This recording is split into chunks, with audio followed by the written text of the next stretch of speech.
দর্শক, নতুন বাংলাদেশ পৃথিবীর ইতিহাসে ছাত্র আন্দোলন কখনোই ব্যর্থ হয়নি। নতুনভাবে স্বাধীনতা অর্জন করলাম আমরা আমাদের কোমলমতি শিক্ষার্থীদের মাধ্যমে। এই শিক্ষার্থীরাই পারে পুরো দেশকে ঢেলে সাজাতে, শিক্ষার্থীরাই পারে মাদকমুক্ত দেশ গড়তে, এবং আমরা নতুন জোয়ারের স্রোতে আমাদের চাওয়াটা পৌঁছে দিতে চাই নতুন নেতৃত্বাধীন সবার কাছে। মাদকমুক্ত, সিগারেট মুক্ত দেশ গড়তেই হবে। মার্কেন্টাইল ব্যাংক নিবেদিত মনের কথা অনুষ্ঠানের আজকের বিষয় মাদকাসক্তি প্রতিরোধ ও অবৈধ মাদক পাচার নিয়ন্ত্রণে করণীয়। গুরুত্বপূর্ণ এই বিষয়টি নিয়ে তথ্যমূলক দিক নির্দেশনা পেতে স্টুডিওতে আমন্ত্রণ জানিয়েছি একজন উচ্চপদস্থ কর্মকর্তাকে। আমাদের সাথে আছেন খন্দকার মোস্তাফিজুর রহমান, এনডিসি, মহাপরিচালক, মাদকদ্রব্য নিয়ন্ত্রণ অধিদপ্তর। স্যার, কেমন আছেন? আলহামদুলিল্লাহ, ভালো আছি। স্যার, অনেক ধন্যবাদ, আপনি আজকে আমাদের অনুষ্ঠানের অতিথি আসন অলঙ্কৃত করেছেন। এবং আমরা যেই দেশটার স্বপ্ন দেখি যে মাদক মুক্ত দেশ, সেই জায়গা থেকে সর্বোচ্চ জায়গা থেকে আপনি স্যার কাজ করে থাকেন মাদকদ্রব্য নিয়ন্ত্রণ অধিদপ্তরের জায়গায়। আমরা স্যার প্রথমেই যদি একটু জানতে চাই যে বাংলাদেশে মাদকাসক্তির বর্তমান পরিস্থিতিটা আসলে কেমন? ধন্যবাদ আপনার প্রশ্নের জন্য।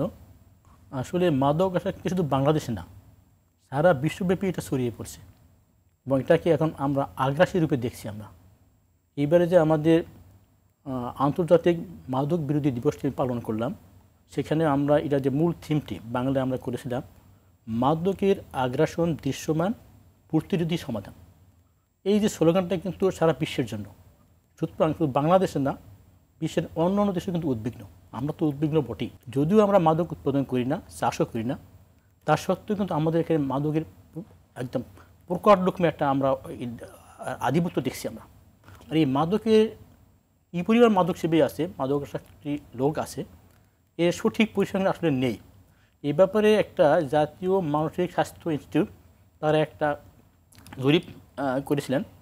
আমার যতদূর মনে পড়ে তাদের জরিপ মতে 56 লক্ষের মতো মাদকাসক্ত আছে আমাদের বাংলাদেশে।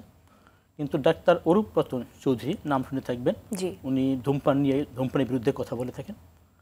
তিনি তার বইতে লেখেছেন 1 কোটির মতো। এটাও আমার কাছে কিন্তু পুরোপুরি বিশ্বাসযোগ্য মনে হয় না। আর একটা পত্রিকায় আমি একটা অনলাইনে একটা পত্রিকায় দেখলাম, ওয়েবসাইটে, সেখানে তারা বলছে 2 কোটি। এটা আরও বিশ্বাসযোগ্য না।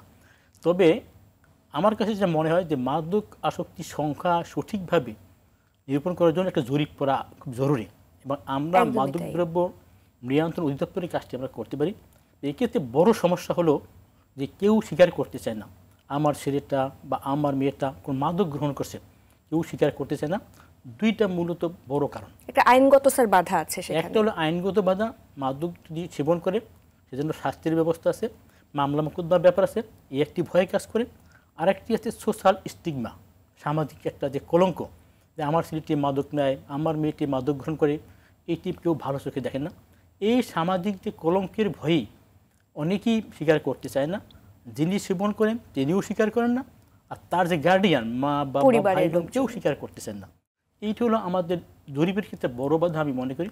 তো যখন আদমশুমারি হয় তখন কিন্তু সেই কর্মীরা তথ্য সংগ্রহকারীরা ঘরে ঘরে গিয়ে তথ্য সংগ্রহ করে, প্রত্যেক ব্যক্তি মন করে তার কথাগুলো বলে, সাধারণত তারা তথ্য গোপন করে না। তো মাদকের ক্ষেত্রে কিন্তু এমনটি ঘটা একটা অসম্ভব মনে হয়। অনেকেই তথ্য গোপন করতে চাইবেন, যে দুইটা কারণ বললাম, একটা আইনগত দিক, শাস্তির ভয়, আর একটা সোশ্যাল স্টিগমা বা সামাজিক যে কলঙ্ক বা সামাজিক যে বদনাম বা সামাজিক যে দুর্নাম, এই ভয়তেই কিন্তু আগাতে চায় না। তবে মাদকাসক্তি আছে সকল স্তরে পাওয়া যাবে। যেমন আপনি ধরেন যদি বয়সের দিকে তুলনা করে দেখেন, তাহলে যারা কিশোরের মধ্যে পাওয়া যাবে, যুবকের মধ্যে মাদকাসক্তি আছে, এমনকি আমাদের মতো মধ্যম বয়সী বা 60 ঊর্ধ্ব লোকের মধ্যে মাদক পাওয়া যাবে। এমনকি এমনও দেখা গেছে 80 বছর বয়স তারাও কিন্তু অ্যালকোহল নিচ্ছেন। আবার যদি পেশার দিকে যান তখন দেখবেন রিকশালা থেকে শুরু করে চাকরিজীবী, ব্যবসায়ী, চিকিৎসক, ডাক্তার বা শিক্ষকতা, বিভিন্ন মধ্যে পাওয়া যাবে।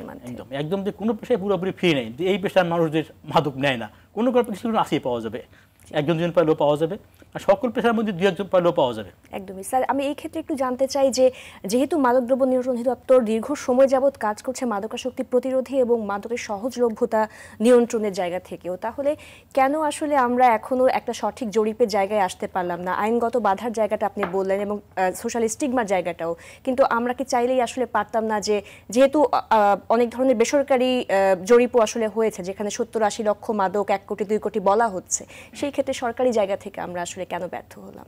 আমরা ব্যর্থ হয়েছি তা না, আমি স্বীকার করছি না ব্যর্থতার কথা। আমি আগেই বলছি এটি সম্ভব না তা বলিনি আমি। তো এই জরিপ করতে গেলে সঠিক তথ্য পাওয়া কঠিন হবে, এই কথা আমি বারবার বলছি। সঠিক তথ্যটা কেউ স্বীকার করতে চায় না, দুইটি কারণ আগেই বললাম। ওই যে মামলা মোকদ্দমা ভয়, শাস্তির ভয়, আর কি সামাজিক যে সেই একটা যে কলঙ্ক, সামাজিক বদনাম, এই ভয়টি আমরা একটি করব, কিন্তু সেই ক্ষেত্রে সঠিক তথ্যটা বের হয়ে আসবে কিনা আমরা সন্ধিহান। আমরা একটা করবো, আমাদের একটা প্ল্যান রয়েছে। অবশ্যই স্যার, সেই জায়গা থেকে যদি একটু জানতে চাই যে আমরা সবসময় বলি যে আইনগত যে বাধার জায়গাটা বা ডিক্রিমিনালাইজেশন করার বিষয়টা কিন্তু আসলে মাদকাসক্তির চিকিৎসা এবং প্রতিরোধের জায়গায় একটা বড় অগ্রগতি নিয়ে আসতে পারে। তো সেটা নিয়ে আসলে কোনো আপনাদের পরিকল্পনা আছে কিনা? একটা ভালো কথা মনে করছেন, কিন্তু আমি কিন্তু আইনগত বাধা বলছি না, আইনের ভয় আসে না। আমি এটাকে বাধা বলছি না, মানে তো আইনের ভয় তো স্বীকার করছে না। এটা ডিক্রিমিনালাইজেশন হয়নি এখনো আমাদের এখানে। এখন আপনি যেটা প্রশ্ন তুলছেন যে এখন তাহলে আমরা কিভাবে আগাবো উপায়টা কি? আসলে কেউ তো স্বীকার করে না, কিন্তু স্বীকার করতে এক পর্যায়ে করে। যখন সেই মাদক আসক্ত ব্যক্তির গার্ডিয়ান, বাবা মা যখন দেখেন যে তাদের দেয়ালে পিঠ ঠেকে গেছে, এই মাদক আসক্ত ব্যক্তি এমনই বেপরোয়া, মা বাবাকে মান্য করছে না, মা বাবার সাথে বেয়াদবি করছে, ঘরে টাকা পয়সা ছিনতাই করছে, রাস্তাঘাটে ছিনতাই করছে, তখন সে বাধ্য হয়ে এক পর্যায়ে কিন্তু আমাদের কাছে আসে। এবং তিনি যখন আসেন, আমাদের কিন্তু আসতে আমাদের মাদক আসক্ত নিরাময় কেন্দ্র আছে, আমরা ওদেরকে সাজেস্ট করছি এখানে ভর্তি করার জন্য। আমাদের সরকারি পর্যায়ে এরকম 4টি কেন্দ্র আছে। আমাদের যেটা কেন্দ্রীয়টি বড়টি, সেটা আমাদের এই ঢাকার তেজগাঁয়ে, এখানে 124টা সিট আছে, এটা আমরা বাড়িয়ে 250 করব, এখন কাজ চলছে। এছাড়াও আরও 3টি বিভাগীয় শহরে 3টি রয়েছে, আমাদের মোট 199টি সিট আছে। এর বাইরেও কিন্তু আমাদের 378টি নিবন্ধিত বেসরকারি মাদক আসক্তি নিরাময় কেন্দ্র বা চিকিৎসা কেন্দ্র আছে, সেখানেও কিন্তু এই চিকিৎসার কাজ চলছে। এবং আমাদের ওখানে যখন কোনো লোক আসে, তার গার্ডিয়ান আসে বা সে নিজেও আসতে পারে, সাধারণত মাদক আসক্ত ব্যক্তি নিজে স্বীকার করতে চায় না। ম্যাক্সিমাম ক্ষেত্রে যারা আসে গার্ডিয়ান নিয়ে আসে, গার্ডিয়ান নিয়ে আসলে আমরা কিন্তু তাদের সেই অ্যাজ পার রুল, আমাদের সরকারিগুলো তো পয়সাই লাগে না, বিনা পয়সা আমরা যদি ডোপ টেস্ট করার ব্যবস্থা করি নির্ণয় করার জন্য, তারপর তার থাকা, খাওয়া, চিকিৎসা, ঔষধ সব কিন্তু আমরা সরকারি পর্যায়ে বিনা পয়সায় আমরা একদম করে থাকি। আর বেসরকারি পর্যায়ে যেগুলো আছে নিবন্ধিত, তারাও তাদের মতো ফি বা টাকা পয়সা জানিয়ে তারা নিয়ে থাকে, কিন্তু সেক্ষেত্রেও তারা আমাদের কিছু গাইডলাইন মেনে চলে। আমরা যখন নিবন্ধন দিই কিছু শর্ত আরোপ করি, এই সম্পর্কে তারা মেনে চললে আমরা নিবন্ধন পাই, এভাবেও তারা করে থাকে। 16 কোটি লোকের স্যার বাংলাদেশে যে আমাদের সরকারি জায়গা থেকে কিন্তু এটার চিকিৎসা এবং পুনর্বাসনের এটা অনেক বেশি অপ্রতুল। তো সেই জায়গা থেকে, এবং আমরা দেখি যে বিদেশে কিন্তু অন্যভাবে ট্রিটমেন্টের আওতায় নিয়ে আসা হয়, একটা খোলা জায়গায় চিকিৎসা করার বিষয়টা বা একটা রিট্রিট টাইপের বিষয়গুলো থাকে, কিন্তু আমরা একটা স্ট্রাকচার্ড একটা ওয়েতে কিন্তু আমরা ট্রিটমেন্টটা করি। সেখানে আসলে ভবিষ্যতে মাদকদ্রব্য নিয়ন্ত্রণ অধিদপ্তরের যেই কর্মপরিকল্পনার বিষয় আছে চিকিৎসা পুনর্বাসন কেন্দ্রগুলো প্রতিষ্ঠার ক্ষেত্রে, সেখানে আরও ঢেলে সাজানোর কোনো বিষয় আছে কিনা? আপনি বলছেন খোলা জায়গায়, ঠিক আমি বুঝলাম না, খোলা জায়গায় মানে কি একদম কোনো বাউন্ডারি থাকবে? না, বাউন্ডারি তো অবশ্যই থাকে, কিন্তু একটু খোলামেলা পরিবেশের মধ্যে যে বিষয়টা। আপনি ঠিকই বলছেন। আমি বেশ কয়েকটি মাদক আসক্ত নিরাময় কেন্দ্র আমি নিজে ভিজিট করেছি, সেগুলো শহর ভিত্তিক, যেগুলো কোনো ভবনে অবস্থিত, হয়তো ভবনে 1তলা বা 2তলা বা 3তলায় একদম আটকা, মানে রুমের মধ্যে বা একটা ফ্ল্যাটের মধ্যে, হাসপাতালে যেরকম ঠিক ওভাবেই। কিন্তু যারা মাদক আসক্ত তাদের যেগুলো আমাদের এই থেরাপি দেওয়া হয়, ঔষধপত্র দেওয়া হয়, এর বাইরেও কিছু কাজকর্ম থাকে। তাদের মানসিক কিছু চিত্র বিনোদনের ব্যাপার আছে, খেলাধুলার ব্যাপার আছে, এই জন্য একটা ওপেন স্পেস দরকার, পুনর্বাসনের বিষয় আছে। এটা এই জন্য একটা খোলা বড় মাঠ থাকা প্রয়োজন, যেখানে তারা ঠিক মতো খেলাধুলা করতে পারবে। তাছাড়াও তাদের চিত্ত বিনোদন, আমাদের যে নাচ গান বা এই যে সুস্থ বিনোদনের যে এই বিষয় থাকা উচিত। একটা টিভি থাকতে পারে, কিন্তু আমি লক্ষ্য করেছি যে টিভি হয়তো আছে এক জায়গায়, এইটা তো পর্যাপ্ত না। তার জন্য তো স্পেস, ওপেন স্পেস, যেখানে খেলাধুলা করতে পারবে বা একটু আলাদা গান বাজনা করতে পারবে, এইটা কিন্তু আমি বেসরকারি একটাও আমার চোখে পড়েনি। নাই তা বলবো না, আমি তো করে ভিজিট করেছি, সেখানে আমি দেখিনি।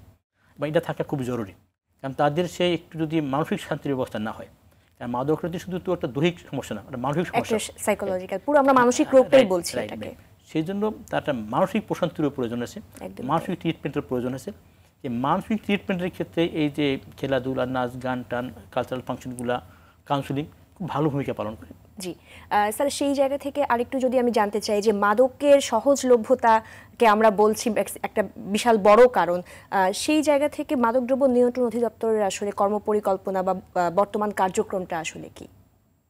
ধন্যবাদ আপনার প্রশ্নের জন্য। আসলে আমরা মাদক বন্ধের জন্য কাজ করছি। আমরা মোটামুটি একটা জিরো টলারেন্স নীতি নিয়ে কাজ আগাচ্ছি আমরা, যাতে মাদক দূর হয় এখান থেকে। এবং এই যে মাদক যারা গ্রহণ করে, আমি আগেই বলেছিলাম যে আমাদের এখানে মাদক উৎপাদন হয় না, তৈরিও হয় না, এটা বাইরে থেকে আসে। আপনারা জানেন যে সে গোল্ডেন ট্রায়াঙ্গেল, গোল্ডেন ক্রিসেন্ট থেকে আসে মাদকগুলো, সে মধ্যপথ দিয়ে ঢুকে। এটা ঢোকার পর আমাদের দেশটা কখনো এখানের যে মাদকাসক্ত ব্যক্তি তারা এটা গ্রহণ করে, কখনো কখনো আমাদের জায়গাটা কিন্তু ট্রানজিট হিসেবে ব্যবহৃত হয়। এইটা রোধ করার, আমাদের মাদকটা অ্যাড্রেস করার 3টি উপায় শিক্ষিত আন্তর্জাতিকভাবে। একটা হলো ডিমান্ড রিডাকশন, একটা সাপ্লাই, আর একটা হলো হার্ম রিডাকশন। আপনি যেটা বলছেন সাপ্লাইয়ের কথা বলছেন, মাদক তো আমরা তৈরি করি না, এখানে চাষও হয় না, তাইলে আমরা কীভাবে এটাকে থামাবো? আমি আগেই বলছি যে এটা সীমান্ত থেকে ঢুকে, আমাদের মেইন হলো একটা টেকনাফ সীমান্ত ঢুকে, রাজশাহী থেকেও একটা সীমান্ত, ওখান থেকেও ঢুকে। তাছাড়া আমাদের কিছু এয়ারপোর্ট আছে, মাঝে মাঝে সেখান থেকেও আসে। গত 1 মাস আগে চট্টগ্রামে বিমানবন্দরে কিন্তু আমরা 4 কেজি কোকেইন সহ এক বাহামার এক মহিলা নাগরিককে আমরা অ্যারেস্ট করেছি বিমানবন্দরে। তার কাছে ঢাকা বিমানবন্দরেও একটা নাইজেরিয়ান ধরা পড়েছিল।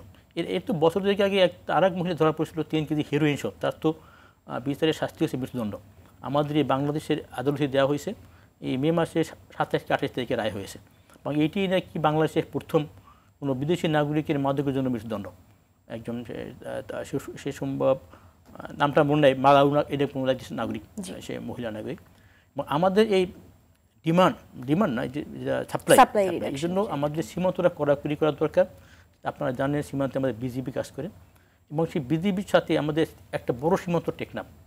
সেই টেকনাফে বিজিবির সাথে আমরা কিন্তু এই এলাকাকে আমরা বিশেষ জোন ঘোষণা করেছি। ওখানে আমাদের একটা টিম কাজ করছে, 27 সদস্যের টিম। আচ্ছা, এখানে তারা অলওয়েজ ওখানে থাকেন। তাদের 2টা স্পিড বোট দেওয়া হয়েছে, তারা নাপ নদীতে টহল দেয়। তাদের একটা টাওয়ার স্থাপন করা হয়েছে, যাতে মোবাইল নেটওয়ার্কের মাধ্যমে তারা ওই শনাক্ত করতে পারে। ওই বিজিবির সাথে কিন্তু আমাদের লোক কাজ করছে, বা আমরা কিন্তু এককভাবে কাজ করছি না। বিজিবি কাজ করে, কাস্টমস, পুলিশ সমন্বিতভাবে আমরা কাজ করি, কোর্ট গার্ডও আমাদের সাথে কাজ করে। আমরা সম্মিলিত প্রয়াসের মাধ্যমে আগাছি। বিমানবন্দর কিন্তু আমাদের একটা টিম আছে, এই আমাদের ঢাকা বিমানবন্দরটা, এখানেও 29 জন মতো আমাদের লোকজন আছে। ওখানেও আমরা সর্বদা খেয়াল রাখি, যখন কোনো বিদেশি লাগেজ টাগেজ আছে, লাগেজ আমরা স্ক্যানিং করি না, ওরা কাস্টমস করে, কিন্তু আমরা নজর রাখি। তথ্য পেলে আমরা এখানে গিয়ে আমরা ওকে অ্যাড্রেস করি। আমরা মাদকাসক্ত ব্যক্তিদের আমরা পাকড়াও করার ব্যবস্থা করি। স্থল পোর্টগুলো আমাদের কিন্তু পার্মানেন্ট কোনো নাই, বা এই সমুদ্র বন্দরগুলোয়, কিন্তু সেক্ষেত্রেও আমাদের একটা আলাদা টিম থাকে, তারা নজরদারি করে যে কোনো সমুদ্র বন্দরের মাধ্যমে কোনো পণ্য সাথে ঢুকতো কিনা, বা স্থল বন্দরের মাধ্যমে ঢুকে কিনা, আমরা ওয়াচ করি। আমাদের কিন্তু একটা গোয়েন্দা শাখাও আছে, আমাদের সোর্স নিয়োগ করা আছে, তারা কিন্তু সর্বত্র খবর রাখে।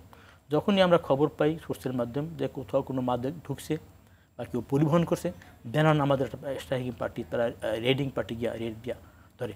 আপনি লক্ষ্য করবেন প্রায় প্রত্যেকে দেখবেন কোনো না কোনো কোথাও কিছু উদ্ধার হয়েছে, হয় গাঁজাই মেইন বেশি ধরা পড়ে, তারপরে ইয়াবা এখন ধরা পড়ছে, মাঝে মাঝে আমার কোকেন, হিরোইন ধরা পড়ছে আমাদের। জি, আমি মাদকদ্রব্য নিয়ন্ত্রণ অধিদপ্তরের সাফল্য আমরা দেখেছি, এবং অনেক সুন্দর কিছু অভিযান পরিচালনা করা হয়েছে, এবং যেখানে আসলে বিদেশি নাগরিকদের এই যে মৃত্যুদণ্ডের যে বিষয়টা, সেটাও স্যার আপনি বললেন। এবং সেই জায়গা থেকে যদি একটু জানতে চাই যে এখন কিন্তু আমরা দেখছি যে ডার্ক ওয়েবের মাধ্যমে এবং সোশ্যাল মিডিয়াতেও কিন্তু বিভিন্ন গ্রুপের মাধ্যমে মাদক পাচার হচ্ছে, বিক্রি হচ্ছে, এবং বিটকয়েনও ইউজ করা হচ্ছে, এবং অনেক ধরনের ভাবে কিন্তু আসলে তারা আরও, যত আমরা চেষ্টা করছি, তারা কিন্তু আরও বেশি নিজেকে আপডেট করছে মাদক চোরাচালানের ক্ষেত্রে। তো সেই ক্ষেত্রে অধিদপ্তরের নিজস্ব কোনো আসলে টিম আছে কিনা, স্পেশালাইজ, যারা আরও বেশি আপডেটেড ভাবে এই বিষয়গুলোকে নিয়ে কাজ করছেন? ভালো কথা বলেছেন, যে মাদক যারা পাচার করে বা ব্যবসা করে, তারা কিন্তু বিভিন্ন সময় বিভিন্ন কৌশল অবলম্বন করে। তারা যে মাদক বহন করার সময় সে মাদক কি পেটের ভিতরে নেবে, না পকেটে নেবে, না অন্য কোথাও, আমরা জানি না। তারা বিভিন্ন কৌশল অবলম্বন করে। আপনি যে বললেন যে আমরা যে 1 মাস আগে, গত মাসে যে আমরা ধরলাম 4 কেজি কোকেন চট্টগ্রাম বিমানবন্দরে, সে কিন্তু তার একটা লাগেজ, তার ভিতরে একটা ইউপিএস বলছি আমরা ব্যবহার করি, ইউপিএসের ভিতরে সে বড় একটা প্যাকেট পেঁচিয়ে, ইউপিএস থেকে আবার অনেকগুলো তামার তার দিয়ে পেঁচিয়ে নিয়ে আসছে, মনে হয় একটা জাস্ট ইউপিএস, মানে কোনোভাবে যেন স্ক্যানিংয়ে ধরাটা না পড়ে। কিন্তু তারা কিন্তু ওখানে কিন্তু ধরা পড়ছিল না। আমাদের কাছে গোয়েন্দা তথ্য ছিল একদম সেখান থেকে, যেখান থেকে সে রওনা করছে সোর্স কান্ট্রি থেকে আমরা পেয়েছিলাম আগে, সেজন্য আমরা ওত পেতে থেকেই কিন্তু তাকে আমরা অ্যারেস্ট করেছি। অথবা কিন্তু সে কিন্তু আর কিন্তু স্ক্যানিংয়ে সে এই গেছুরি এইভাবে সে কিন্তু আসে। এখন আপনি বলছেন যে সাইবার ক্রাইমটাই বলতে আপনি ইঙ্গিত করছেন, যেমন যে আমাদের আলাদা কোনো সাইবার ইউনিট নাই, তবে আমাদের একটা আলাদা সাইবার ইউনিট আমরা স্থাপন করব, এমন আমাদের পরিকল্পনা আছে। তাছাড়াও আমরা এইগুলোকে চেক দেওয়ার জন্য আমাদের মোবাইল ট্র্যাকিংয়ের ব্যবস্থা আছে। আমরা স্যার এর আগে দেখেছিলাম যে আসলে বিভিন্ন রাজনৈতিক ব্যক্তিবর্গ বা হচ্ছে যে যারা এলাকা ভিত্তিক আসলে রাজনীতি করেন তারাও কিন্তু বিভিন্ন কিশোর তরুণকে আসলে ব্যবহার করে থাকেন এই মাদক চোরাচালানের একটা অংশের জায়গা হিসেবে।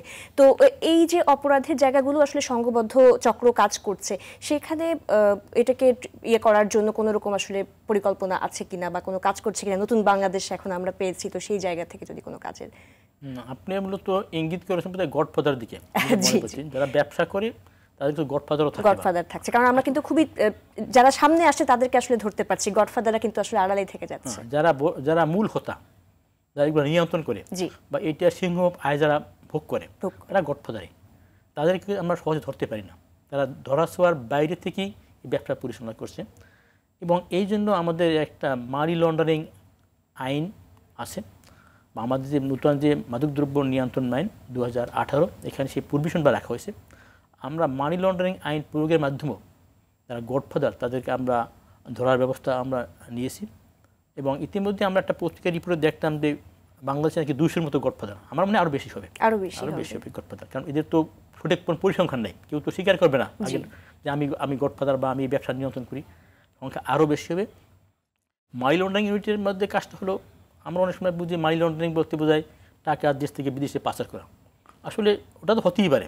এছাড়াও মানি লন্ডারিং হতে পারে, অর্থাৎ কোনো ব্যক্তি যদি অবৈধভাবে কোনো অর্থ উপার্জন করে, সেই অবৈধভাবে উপার্জিত অর্থকে যদি বৈধভাবে দেখায়, কারচুপি করে, এইটাই মানি লন্ডারিং, অর্থাৎ লন্ডার করা, মানে কারো থেকে সাজায় নিয়ে আসা। হয়তো মাদক ব্যবসা করলো, কয়েক কোটি টাকা আয় করলো, বছর শেষে যখন সে টাকা জমা রাখে ব্যাংকে বা ইনকাম ট্যাক্সে রিপোর্ট দাখিল করে, রিটার্ন দাখিল করে, সেখানে সে দেখায় এটা অন্য ব্যবসা থেকে সে উপার্জন করেছে, এইটাই মানি লন্ডারিং। যারা গডফাদার তারা তো এভাবে অনেক টাকা আয় করে। আমরা এই বিষয়ে আরও জানবো এবং অধিদপ্তরের সাফল্য গাথাও আরও শুনবো। আমরা ছোট্ট একটা বিরতিতে স্যার ফিরছি। Thank you. দর্শক, মার্কেন্টাইল ব্যাংক নিবেদিত মনের কথা অনুষ্ঠান থেকে এই মুহূর্তে নিয়ে নিচ্ছি ছোট্ট একটি বিরতি, পাওয়ার্ড বাই বেনি বুনন। টিভির রিমোট হাতে না নিয়ে আরটিভির সাথেই থাকুন।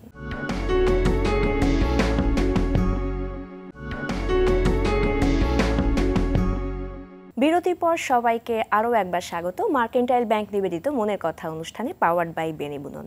আজকের পর্বের বিষয় মাদকাসক্তি প্রতিরোধ ও অবৈধ মাদক পাচার নিয়ন্ত্রণে করণীয়। আমাদের সাথে আছেন খন্দকার মোস্তাফিজুর রহমান, এনডিসি, মহাপরিচালক, মাদকদ্রব্য নিয়ন্ত্রণ অধিদপ্তর।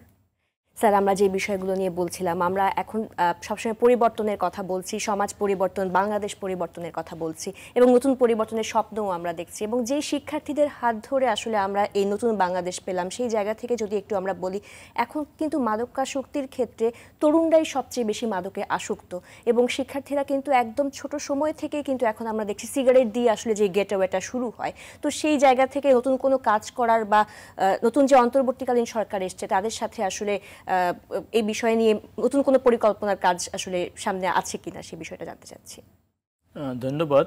আপনি বলেছেন যে সিগারেট থেকে মাদক, এই মর্মে ডাক্তার অরূপ রতন চৌধুরী উনি বই রেখেছেন ধূমপান থেকে মাদক আসক্তি। একদমই তাই। এই বইতে একটা চমৎকার তথ্য উল্লেখ করেছেন।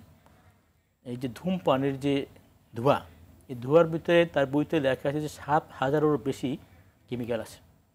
এর ভিতরে আবার 70 প্রকার কেমিক্যাল আবার আমাদের ক্যান্সার ঘটায়, মারাত্মক একটি বিষয়। উনি আরও একটা গবেষণায় উনি বইতে উল্লেখ করেছেন, একটা গবেষণা রেফারেন্স দিয়ে, যারা মাদক আসক্ত তাদের মধ্যে 98%ই ধূমপান করে।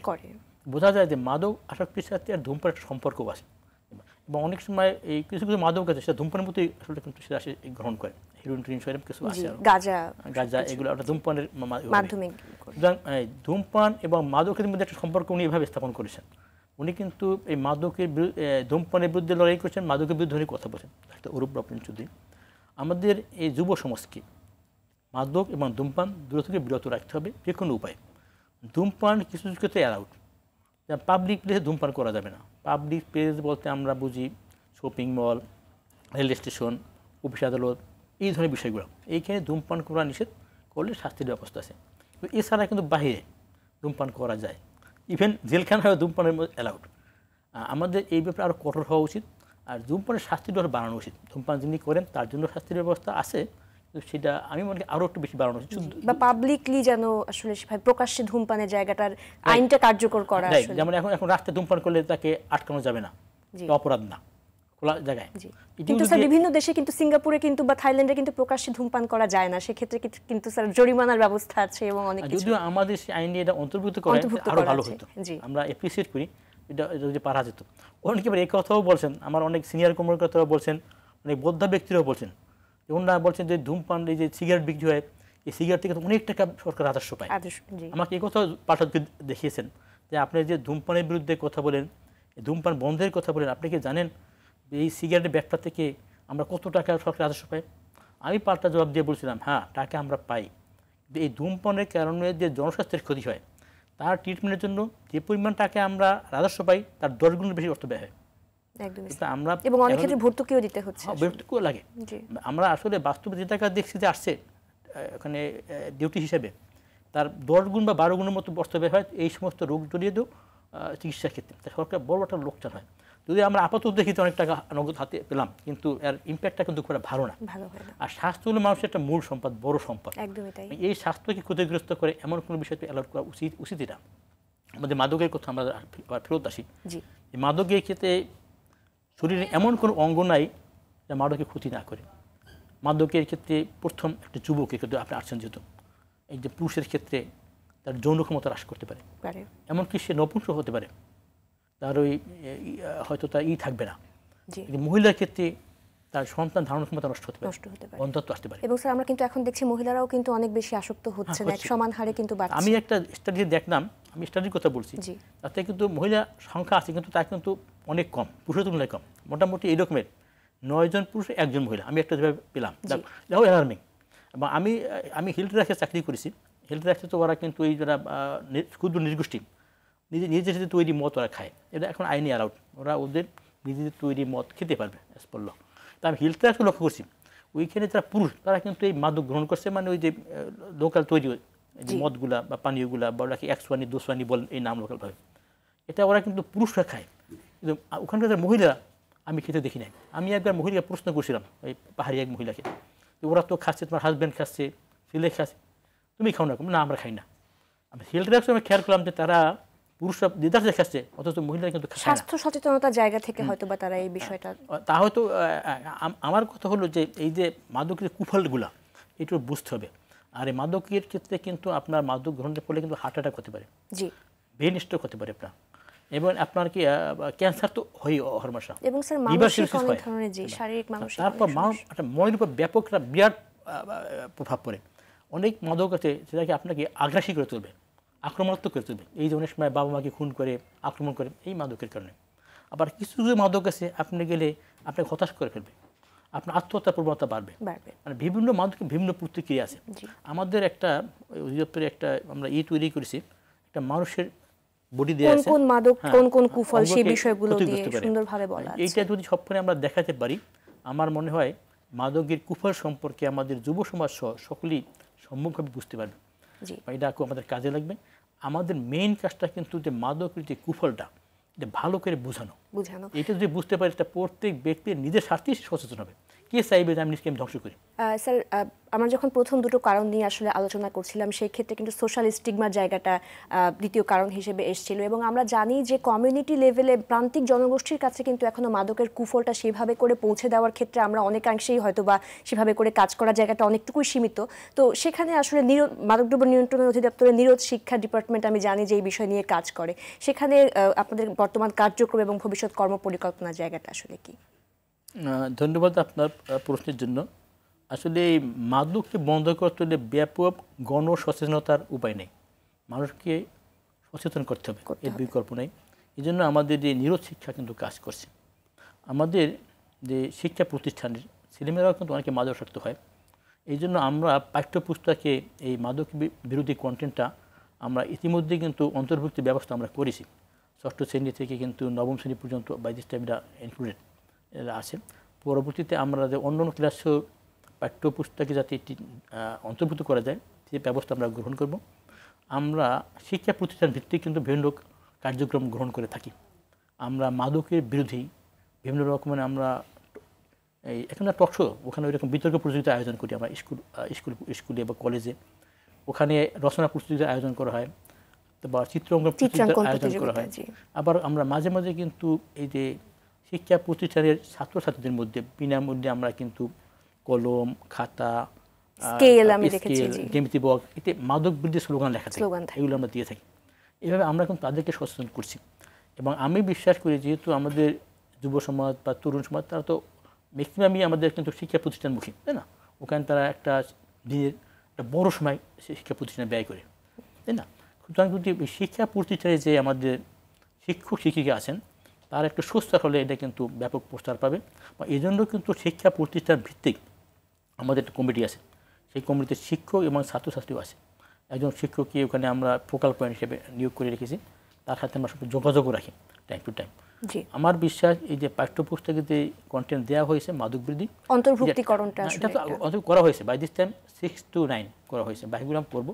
এটা ঠিক মতো পাঠদান করলে, সেই সাথে যদি আমি যে বললাম যে আমাদের একটা মানুষের বডি দেখানো আছে, ওখানে কোন মাদক বডির কোন অংশকে কীভাবে এফেক্ট করে, এটা ওখানে প্রদর্শন করে যায়, আমার বিশ্বাস যে সিনেমার এর কুফলটা বুঝতে পারবে। এটা সহজ বিষয়। জি, আমরা কিন্তু স্যার জানি যে সিগারেটের প্যাকেটেও কিন্তু লেখা থাকে যে ধূমপান থেকে আসলে ক্যান্সার হয় এবং বিভিন্ন কুফলগুলো কিন্তু লেখা থাকে, তারপরেও কিন্তু মানুষ জেনে শুনে খাচ্ছে। এবং মাদকের ক্ষেত্রেও কিন্তু অনেকটুকুই তাই, যে কুফল জানার পরেও কিন্তু মানুষ খাচ্ছে। যারা আসলে মাদকাসক্ত হয়ে পড়ছে তারা হয়তো এই বিষয়গুলো সম্পর্কে সেভাবে করে অতটা তারা একসেপ্ট করতে চায় না।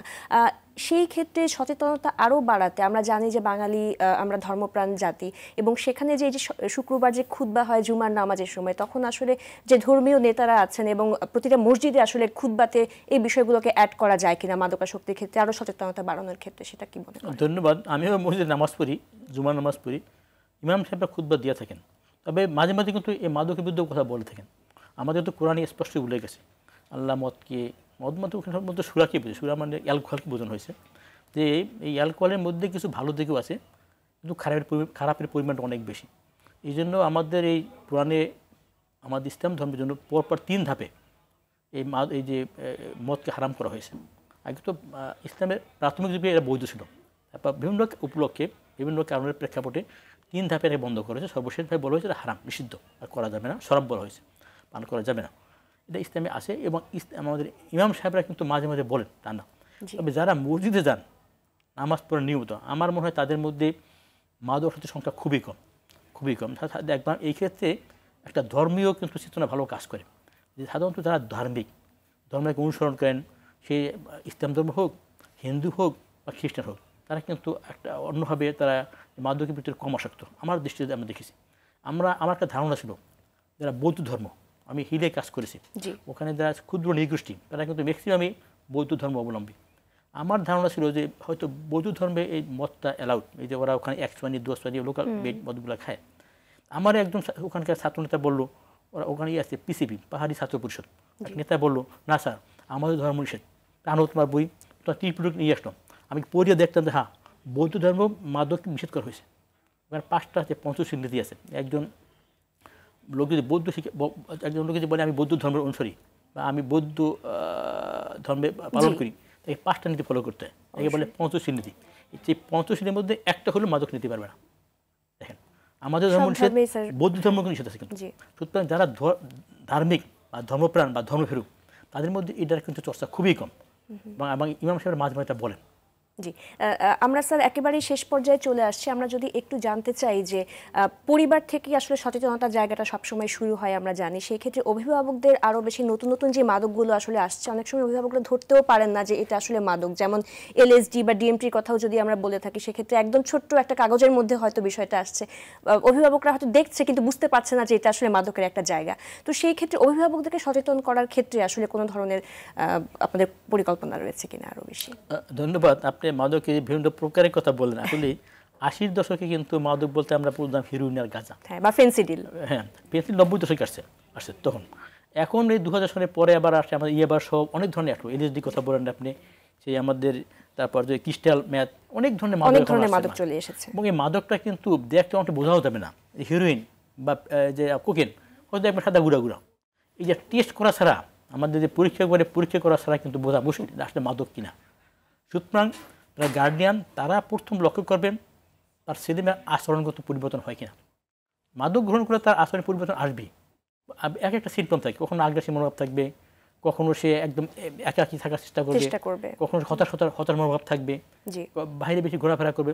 একটা মানসিক পরিবর্তন তার মধ্যে আসবেই। এবং গার্ডিয়ানের প্রধান লক্ষ্য করতে হবে যে আমার ছেলে মেয়েটা এই ধরনের কোনো পরিবর্তন আছে কিনা, বা সে কোথায় মেলামেশা করে, দিনের অধিকাংশ সময় কোথায় কাটায়, রাত্র সন্ধ্যার পর বাইরে থাকে কিনা, কেন থাকে, আচরণগত এবং মানসিক পরিবর্তনগুলো আসলে অ্যাড্রেস করতে হবে। এটা প্রত্যেক বাবা মার বা গার্ডিয়ানের কর্তব্য। এটা যদি করেন এবং খেয়াল রাখেন যে তার সঙ্গে কারা দিচ্ছেন, তাইলে কিন্তু তারা তারা বুঝতে পারবেন যে তার ছেলে বা মেয়েটা মাদকাসক্ত হলো কিনা। যদি হয়েই পড়ে তাইলে তো আমাদের নিরাময় কেন্দ্র আছে, আমাদের কাউন্সিলিং ব্যবস্থা আছে, আমরা সেজন্য প্রস্তুত আছি। অনেক ধন্যবাদ স্যার। আমরা শেষ করছি স্যার। অনেক আপনাদের মাদকদ্রব্য নিয়ন্ত্রণ অধিদপ্তরের সাফল্য গাথাগুলো আমরা শুনলাম এবং আশা করছি নতুন বাংলাদেশে আরো সুন্দরভাবে আমরা সবাই একযোগে কাজ করতে পারবো মাদকাসক্তি প্রতিরোধে। সর্বশেষ স্যার দর্শকদের উদ্দেশ্যে যদি কিছু বলেন। আমরা মাদকদ্রব্য নিয়ন্ত্রণ অধিদপ্তর মাদকদ্রব্য বন্ধের জন্য আমরা কাজ করছি। আমাদের সক্ষমতা সীমাবদ্ধতা আছে। আমরা কিন্তু আমাদের জেলা পর্যায়ে অফিস আছে, মাত্র 3000 অ্যাপ্রুভ ম্যান পাওয়ার। তুমি সারা দেশে 3000 মানুষ তো অত্যন্ত অপ্রতুল। আমরা চাচ্ছি যদি উপজেলা পর্যন্ত যদি আমরা অফিস নিতে পারি আমার লোকবল, তাহলে আরও ভালোভাবে আমরা কাজ করতে পারবো। আবার মাদক যারা নিয়ে আসে, মাদককে শনাক্ত করার জন্য অনেক সময় স্ক্যানিংয়ে ধরা পড়ে না। সেই ক্ষেত্রে কুকুর কিন্তু ভালো, কুকুরে ধরতে পারে, ওদের জ্ঞান শক্তি খুব প্রখর। ডগ স্কোয়াড যদি আমাদের একটা থাকে খুব ভালো হবে, ডগ স্কোয়াড। এবং আমাদের একটা প্রস্তাব আছে। তবে আমাদের সাইবার ক্রাইম ইউনিট আমরা আলাদা তৈরি করবো, স্থাপন করবো, একটা পরিকল্পনা আমাদের আছে। আর মানি লন্ডারিং আমরা এখনও কাজটা করছি, মানে আলাদা একটা ইউনিট আমরা মানি লন্ডারিং ইউনিট আমরা স্থাপন করবো, এই কার্যক্রম আছে।